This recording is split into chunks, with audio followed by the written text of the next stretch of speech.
నమస్కారం ఘంటారావానికి స్వాగతం. ముందుగా ప్రధానాంశాలు. వచ్చే ఏడాది మార్చి వరకు స్మార్ట్ సిటీ మిషన్ గడువు పెంపు, ఉన్న వాటిని వీలైనంత త్వరగా పూర్తి చేయాలని స్పష్టం.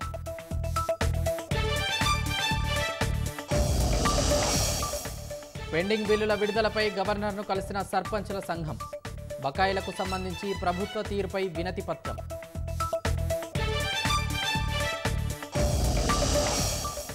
వెంకయ్య నాయుడు జీవితం యువతకు ఆదర్శమన్న ప్రధాని, రాజకీయాల్లో తనదైన ముద్ర వేశారని కితాబు.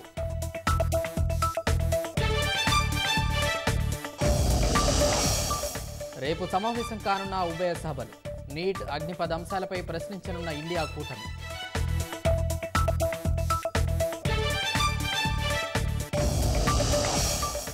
అశ్రు నయనాల మధ్య ముగిసిన డిఎస్ అంత్యక్రియలు, భారీగా తరలివచ్చిన అభిమానులు, పార్టీ శ్రేణులు.